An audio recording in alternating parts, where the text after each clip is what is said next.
विधानसभा के उपचुनावों को लेकर बीजेपी और कांग्रेस दोनों ही पार्टियों ने प्रत्याशियों के समर्थन में माहौल बनाने की कोशिश की। बीजेपी के प्रदेश अध्यक्ष बी डी शर्मा का कहना है कि कांग्रेस सरकार ने कर्ज माफी के नाम पर किसानों के साथ ठगी की है। कमलनाथ ने केवल छिंदवाड़ा तक ही विकास को समेट कर रखा। ग्वालियर चंबल अंचल की उपेक्षा की है। बीजेपी प्रदेश उपाध्यक्ष बी डी शर्मा से खास चर्चा की हमारे ग्वालियर चंबल के ब्यूरो हेड विनोद शर्मा ने। प्रदेश में होने जा रहे 28 विधानसभा सीटों पर उपचुनावों का जो चुनाव प्रचार का आज आखिरी दिन है। 3 नवंबर को मतदान होना है। लगातार स्टार प्रचारक चाहे भारतीय जनता पार्टी के हों या कांग्रेस के, पूरी दमखम के साथ चंबल अंचल, चूंकि सबसे ज्यादा सीटें यहां पर हैं, अपने अपने प्रचार में जुटे हुए हैं। हमारे साथ मौजूद हैं इस समय बी डी शर्मा जी, जो कि बीजेपी के प्रदेश अध्यक्ष हैं। लगातार इस क्षेत्र में पसीना बहा रहे हैं।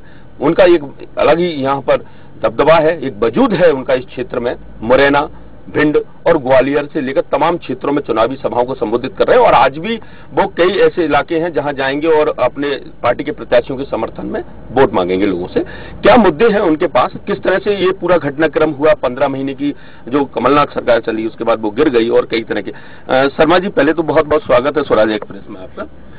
मेरा सवाल सबसे शुरुआत वहीं से होगी कि 15 महीने की जो सरकार रही कमलनाथ की, कांग्रेस की, आखिर ऐसा उसने क्या किया जिसको लेकर आप लोगों के बीच में जा रहे हैं और बीजेपी के पक्ष में हवा बन रही है? देखिए, मध्य प्रदेश के अंदर सरकार जो बनी थी, भारतीय जनता पार्टी को वोट ज्यादा मिले थे चुनाव में, यानी जनता ने तो भारतीय जनता पार्टी को चाहा था, लेकिन गलती से टेक्निकली 3-4 सीटों से भाजपा की सरकार नहीं बन पाई और इन्होंने जोड़ तोड़ करके सरकार बना ली थी।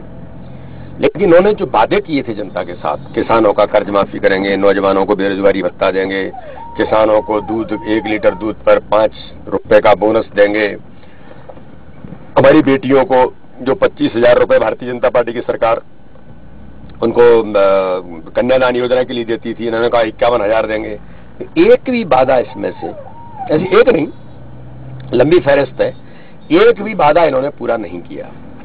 और ग्वालियर चंबल अंचल के साथ जिस प्रकार का धोखा इन्होंने किया, क्या सिंधिया ग्वालियर के नेता हैं, क्योंकि सर्वाधिक सीटें ग्वालियर से मिली थी, जीत और सरकार उनकी यहां के कारण से बनी थी, लेकिन गलती से या गांधी परिवार के दरबारी होने के कारण से कमलनाथ जी मुख्यमंत्री बन गए, रिवार्ड मिला उनको, और उन्होंने दिग्विजय सिंह के इशारे पर मध्य प्रदेश में ग्वालियर चंबल अंचल के विकास को तो अवरुद्ध कर दिया। मैं कहूंगा विकास नहीं किया अलग बात होती है, जो विकास हो रहा था उसको भी रोका। चंबल एक्सप्रेस वे प्रधानमंत्री जी ने चंबल के डेवलपमेंट के लिए कि नौजवानों को अवसर मिलेंगे, उद्योग आएंगे, बाकी चीजें होंगी, और चंबल जहां केवल डकैतों के बारे में लोग सोचते थे, विकास के बारे में आगे हमारी एक रणनीति लिखी जाएगी, इस पर एक गाथा लिखी जाएगी, इन्होंने उसको रोक दिया। लेकिन छिंदवाड़ा के अंदर मेडिकल कॉलेज के लिए 1600 करोड़ रुपए जाएंगे। ग्वालियर का मेडिकल कॉलेज जो इतने सालों पुराना है, उसके मॉडर्नाइजेशन के लिए पैसा आएगा तो उसको रोक दिया कि नहीं करना है, क्योंकि सिंधिया का क्षेत्र है।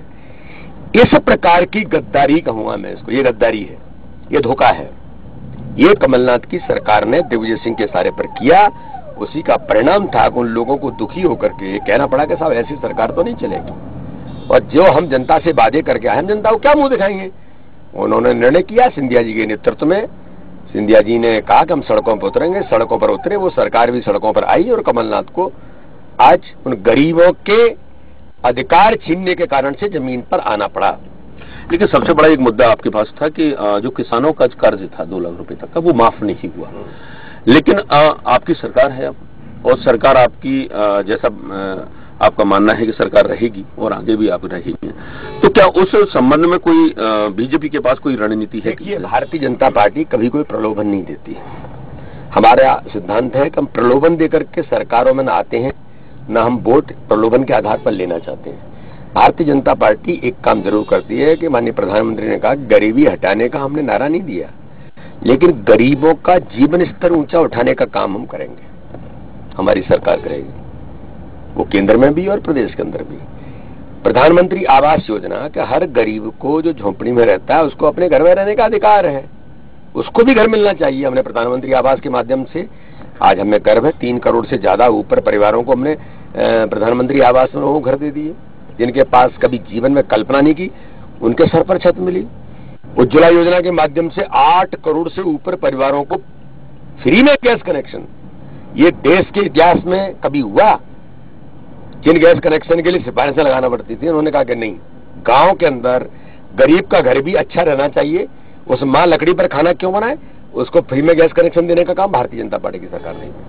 आयुष्मान भारत में 5 लाख तक का आयुष्मान कार्ड, कोई भी गरीब अगर बीमार होता है, अगर उसको ऑपरेशन कराना है तो पैसा नहीं दे सकता, लेकिन 5 लाख तक का उसका जीवन स्वस्थ रहे, वो अच्छा रहे, इसके लिए प्रधानमंत्री जी ने आयुष्मान भारत योजना बना करके दुनिया के इतिहास में, देश के अंदर नहीं, दुनिया के इतिहास में इतनी बड़ी योजना कभी नहीं आई।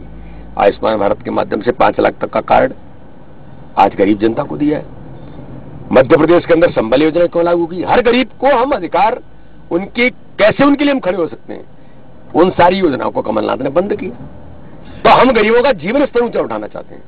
किसानों के खाते में प्रीमियम जो कमलनाथ की सरकार खा गई थी, वो सब मिलाकर के 22,000 करोड़ रुपए किसानों के खाते में चला गया। और आप कहते हैं कि हम किसानों के लिए कर्ज माफी में आपने 6,000 करोड़ रुपए केवल एनपीए बैंक का जो होता है डिफाल्टर, किसानों से वसूली न हो, उसको जमा किया, माफ नहीं किया किसानों का कर्जा, जमा किया। झूठ बोला। किसानों का पैसा कोऑपरेटिव बैंक में जो जमा होता है, उसी पैसे की उल्टा पलटी कर दी और वो बैंक डिफाल्टर हो गए। तो ये धोखा है। देखिए, ऐसे धोखों से नहीं चलता। जनता समझ गई 15 महीनों के अंदर, आपको देख लिया जनता ने, इसलिए आप बोलते रहिए, कुछ नहीं होगा इससे। अभी कमलनाथ जी को स्टार प्रचारक से हटा दिया गया, शिकायत हुई, उन्होंने जिस तरह का अमर्यादित भाषा का प्रयोग किया था। कमलनाथ जी का कहना है कि ये सब बीजेपी के इशारे पे हुआ है, एन वक्त पर उनको इस तरह से किया गया है। आज भी वो मुरैना में आप जा रहे हैं, मुरैना में उनकी भी सभा चल रही है। जब चली चला की बेला होती है, कमलनाथ जी के अब बोरी बिस्तर बांधने का समय हो गया है, इसलिए वो कुछ ही बोल सकते। जिम्मेदार व्यक्ति ये सब नहीं बोलेगा। सुप्रीम कोर्ट कुछ कह रहा है तो कह रहा है। आज बाबा साहब अंबेडकर के संविधान के तहत बनी हुई संस्था है इलेक्शन कमीशन, जो दुनिया जिस पर विश्वास करती है। ऐसा थोड़ी होता है, निष्पक्ष भाव से लोग काम करते हैं। आपने कर्मचारी अधिकारियों को भी गुंडागर्दी कर दी, कर्मचारी अधिकारियों के अधिकारी बेईमान है, हम देख लेंगे। क्या बौखला गए। जमीन जब खिसक जाती है राजनीति में, और जब जनता स्वीकारोक्ति नहीं देती, तो ऐसे लोग बौखलाते हैं। वो कमलनाथ, दिग्विजय सिंह सब बौखला गए और 15 महीने का हिसाब नहीं देना चाहते, इसलिए अनर्गल आरोप लगा रहे हैं, कुछ ही बोल रहे हैं। तो ये झूठ सच के माध्यम से कुछ हो नहीं सकता। मध्य प्रदेश के अंदर भारतीय जनता पार्टी 28 विधानसभाओं के चुनाव को बहुत ताकत के साथ। अभी उमंग संगार जी ने जिस तरह से कल एक प्रेस कॉन्फ्रेंस ली, उन्होंने कहा कि उनको भी एक प्रलोभन दिया गया था और एक 50 करोड़ रुपए जैसा प्रलोभन दिया गया। इतने दिनों से उमंग सिंगार सो रहे थे। उमंग सिंगार उसका जवाब दें। उन्होंने कहा था कि दिग्विजय सिंह के सारे पर माफिया राज चल रहा है, इसका जवाब दें। आप क्या होगा, मैं तो कहूं अगर तो गलत नहीं होगा। क्या उमंग सिंगार आपको खरीद लिया कमलनाथ ने? अब क्या दिग्विजय सिंह ने आपको खरीद लिया? आपको कितना दे दिया कि इसलिए बयान देने लग गए आप? और जब कोई जमीन खिसका देता है तो उसके बारे में कुछ भी आरोप लगा सकते हैं आप। आपकी जमीन खिसका दी उसने। 28 सीटों पर मतदान हो रहा है, क्या स्थिति आपको लग रही है 28 सीटों पर, खास करके ग्वालियर चंबल संभाग एक बड़ा? मेरा ऐसा मानना है, भारतीय जनता पार्टी का कार्यकर्ता बहुत ताकत के साथ पूरे चुनाव प्रचार में लगा है। बूथ बूथ पर हम काम कर रहे हैं और ताकत के साथ कर रहे हैं। हम 28 के 28 सीटें जीतेंगे। ग्वालियर चंबल अंचल में तो इतिहास बनेगा। लेकिन बीडी जी, जैसा देखने को मिला है कि जो लोग कल आपके सामने खड़े होकर चुनाव लड़े थे और जो प्रत्याशी एक दूसरे के सामने खड़े होकर लड़े थे, आज वो उनके साथ हैं, तो क्या मनोस्थिति उनकी रही होगी? क्या वास्तव में उनको आत्मसात कर लिया लोगों? ये भारतीय जनता पार्टी है, ये भाजपा में संभव हो सकता है और कहीं नहीं हो सकता, क्योंकि बाकी जगह व्यक्ति प्रधान दुनिया है, यहाँ संगठन प्रधान है। यहाँ संगठन जो निर्णय करता है वो सर्वधार्य है। मैं सहमत नहीं हो सकता। हम लोग कहते हैं कि मत हमारा अलग हो सकता है, लेकिन निर्णय होने के बाद हम संगठन के साथ खड़े हैं। जब भारतीय जनता पार्टी के नेतृत्व ने निर्णय किया कि सरकार बनानी है और ये जो मित्र आ रहे हैं वो भारतीय जनता पार्टी में आएंगे, उनको चुनाव लड़ाएंगे। हमने चुनाव लड़ाया और भारतीय जनता पार्टी का एक एक कार्यकर्ता बूथ बूथ पर एकजुट होकर, मैंने कहा ना, टीम स्पिरिट से चुनाव लड़ रहा है। इसलिए हम ये चुनाव प्रचंड बहुमत से जीते। ये चुनावी मामले थे। लेकिन बीडी जी, जैसा कि आप ग्वालियर चंबल संभाग के रहने वाले हैं और मुरैना के आप निवासी हैं, एक खाका तैयार होगा मुरैना, ग्वालियर चंबल संभाग, ग्वालियर के आसपास के जो क्षेत्र है, उद्योग बंद हो गए, ये सब रहा, लगातार स्थिति रही। सरकार आपकी रहती है, चलती है, किस तरह से आप इस पूरे क्षेत्र को देखेंगे? क्या यहाँ पर युवाओं के लिए, बेरोजगारों के लिए, किसानों के लिए किस तरह का एक खाका? भारतीय जनता पार्टी की सरकार लगातार इस दिशा में, केंद्र के अंदर आज आत्मनिर्भर भारत का अभियान माननीय प्रधानमंत्री ने शुरू किया। हर नौजवान के लिए एग्रीकल्चर के फील्ड में 1 लाख करोड़ का बजट केवल इसलिए कि आत्मनिर्भर भारत में लोग अपना काम खड़ा कर सकें। लोग कर रहे हैं। हमने कहा ना, हम स्थायित्व देना चाहते हैं। हम किसी को, वो प्रधानमंत्री नरेंद्र मोदी ने किया है। बाबा साहब जरा बरैया बता दें या वो उदित राज बता दें, आपको टिकट नहीं मिली तो इसलिए आप अनाप शनाप बोलने लग गए। बाबा साहब के पंचतीर्थ से लेकर बाबा साहब के विचारों को जमीन पर ले जाने का काम भारतीय जनता पार्टी की सरकार कर रही है। मध्य प्रदेश के अंदर अगर कहेंगे कि बाबा साहब की जन्मस्थली पर अगर किसी ने काम किया है तो शिवराज सिंह चौहान की सरकार ने काम किया है हर प्रकार से, और उन विचारों को भी हम जमीन में आज समरस भाव से हम लोग काम करते हैं। हम लोग तो एक साथ मिलकर के काम करते हैं। तो भारतीय जनता पार्टी हमेशा से सबका साथ, सबका विकास, सबका विश्वास इस नारे पर काम करती है। आज मैं कहूं कि स्वच्छता का अभियान चला करके जिस नाम का कांग्रेस जिंदगी भर उपयोग करती रही, गांधी जी का क्या किया कांग्रेस ने, लेकिन मोदी जी ने देश के कोने कोने के अंदर स्वच्छता का अभियान, गांधी जी का सपना आज पूरा किया है। ऐसे बाबा साहब अम्बेडकर के सपना, समरस भारत कौन कर रहा है? भारतीय जनता पार्टी की सरकार कर रही है, भाजपा का संगठन कर रहा है। इसलिए ये कोई इन लोगों के कहने से क्या भाषा का उपयोग कर रहे हैं? ये अलगाववादी भाषाएं हैं। ये अलगाववाद को ये देश न कभी स्वीकार किया है, न करेगा। एक आखिरी सवाल ये है कि क्या टिकाऊ बिकाऊ मुद्दा हावी रहेगा? कोई मुद्दा नहीं है। मुद्दा तो जनता ये कहना चाहती है कि कमलनाथ, दिग्विजय सिंह जी, गद्दारी तो तुमने की। चंबल क्षेत्र से मध्य प्रदेश के आपको केवल छिंदवाड़ा दिखता था मध्य प्रदेश के अंदर, मुख्यमंत्री यानी केवल मध्य प्रदेश यानी छिंदवाड़ा। तो धोखा तो आपने किया, कोई गद्दारी नहीं है। गद्दारी करने का काम तो कमलनाथ जी, दिग्विजय सिंह जी आपने किया, और आपके चरित्र में है, ये आपके खून में है गद्दारी करना। कि मोहनचंद शर्मा शहीद होते हैं बटाला हाउस के अंदर आतंकवादियों के साथ एनकाउंटर में, आप कहते हैं कि फर्जी एनकाउंटर में।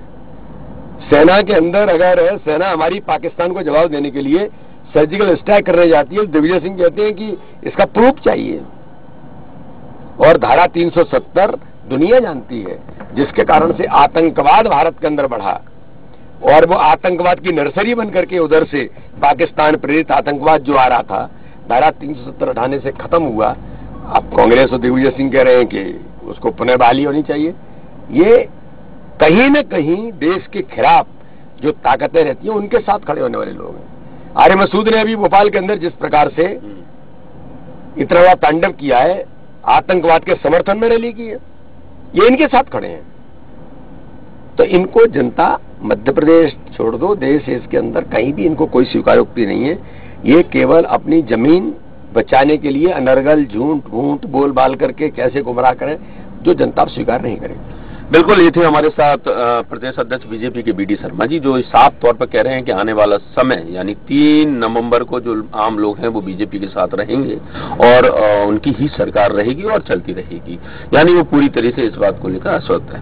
तो उनका साफ तौर पर यह भी कहना है कि जो उनके मुद्दे हैं वो जनहित हैं और विकास के मुद्दों को लेकर वो लोगों के पास पहुंचे हैं। किसी तरह का और कोई भी आरोप प्रत्यारोप इस चुनाव में काम नहीं करेगा और 28 की 28 सीटें वो जीतेंगे। अब ये तो वक्त बताएगा कि आने वाला समय राजनीतिक ऊंट किस करवट बैठता है। कैमरा अपने विजय के साथ ग्वालियर से स्वराज के लिए विनोद शर्मा।